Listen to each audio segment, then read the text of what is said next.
Hello everyone! Today I'm very excited to share with you my IELTS speaking journey, how I went from band 5.5 to band 8.5.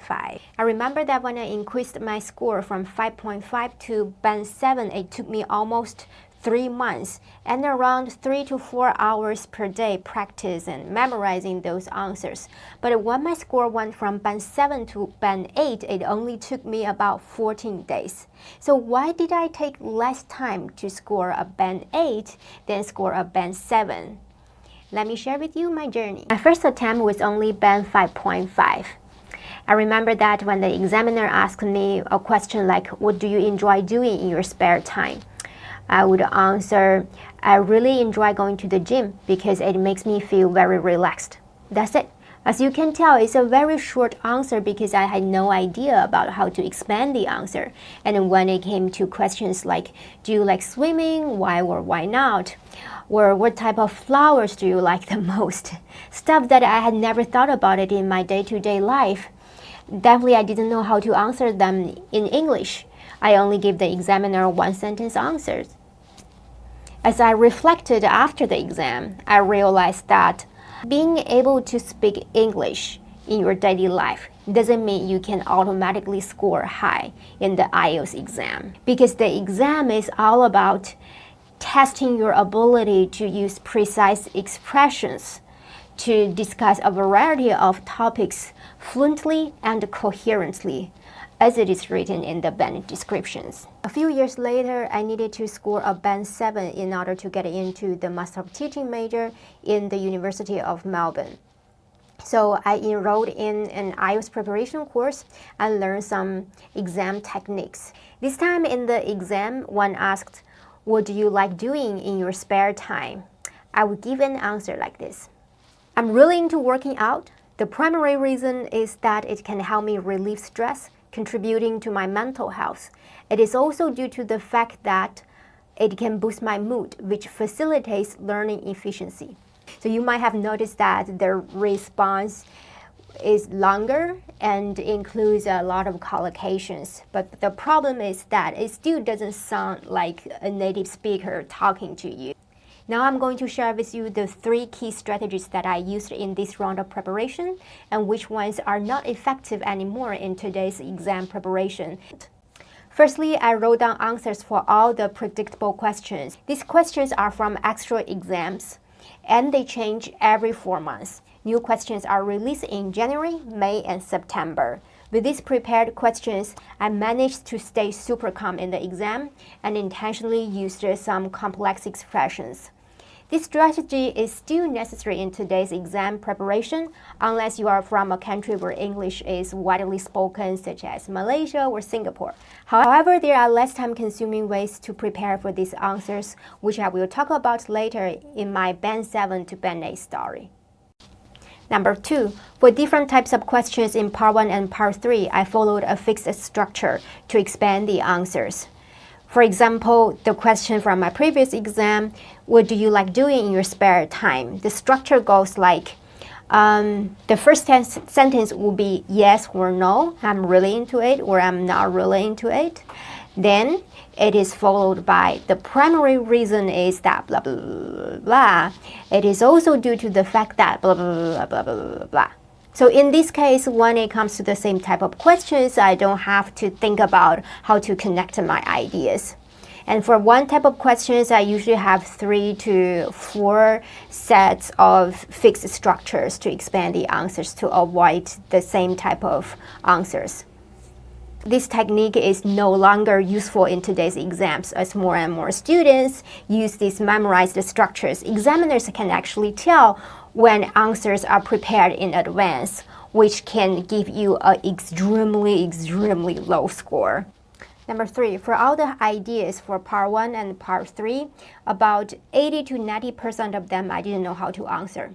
So I searched them online and memorized other people's answers. Some of them were from some forums, some of them were from some academic journals.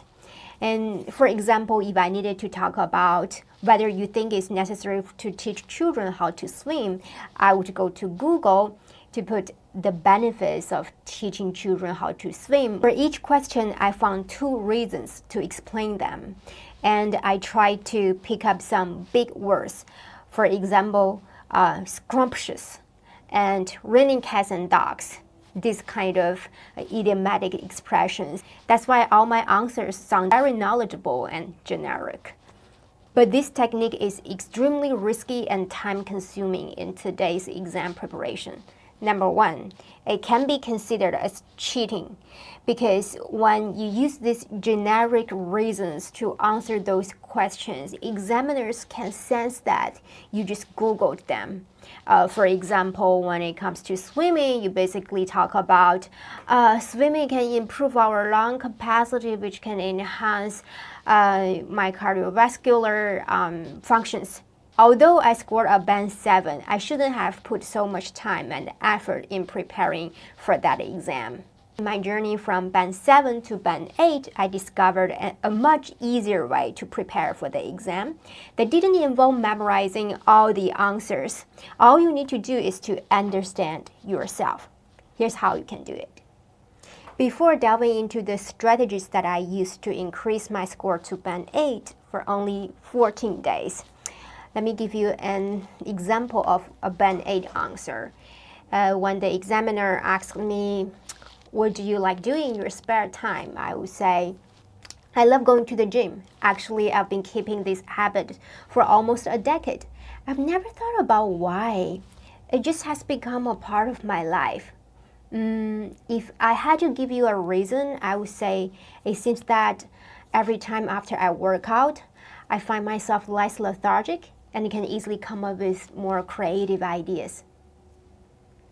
So as you can tell, this time the answer flows very well and makes you feel like as if I were talking to a friend exactly instead of talking to an examiner.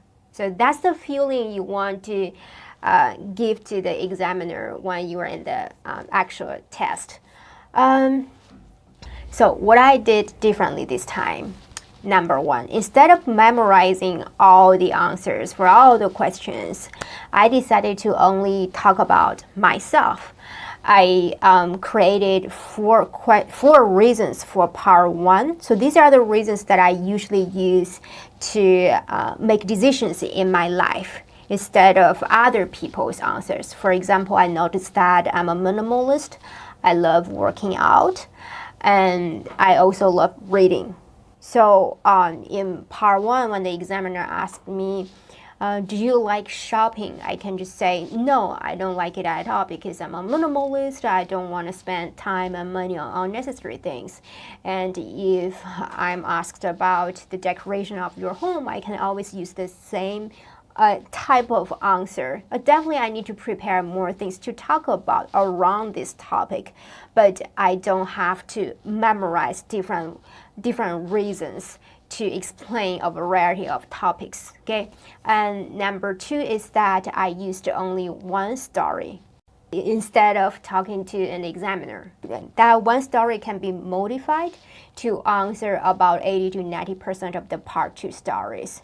So my story was that because of a fitness competition, I got depressed, and that was a life-changing event for me. After that, I started to meditate, and I learned a lot of things about myself. Then I started to feel better about myself. So if this examiner asks me, what is your favorite book, or what is your favorite movie, I can also say that, oh, it was this book or this movie that inspired me to create this change. This is what happened before I read this book, and this is what happened before I watched this movie. Because a lot of part 2 questions are about this important person, important movie, important trip.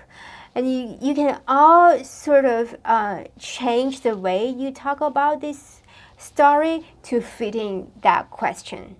Okay, so this is the first thing I did differently. Number 2, when it comes to the collocations and the idiomatic expressions, I only memorized some commonly used ones, and I really spent the time on learning how to use them in different situations. For example, I learned drive me nuts or drive me bananas to express feeling frustrated about things.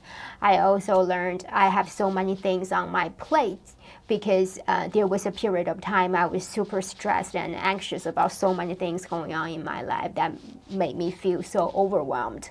So these kind of phrases are much better than raining cats and dogs because they are commonly used in our daily life to talk about different types of topics. So that's all I did for the Band 8 preparation. That was why I managed to increase my score from Band 7 to Band 8 in only 14 days. And there are also some details about how to write those reasons and how to write that one magical story. I put them in the 7 days free course. You can click the link below to study them. I also put the part 3 phrases. There are 12 sets of phrases that you can use in part 3 to talk about a lot of topics. So I hope this video can help you a little bit in your IELTS preparation journey. And if you find it useful, you can give me a thumb up so that more students can learn some tips from this video.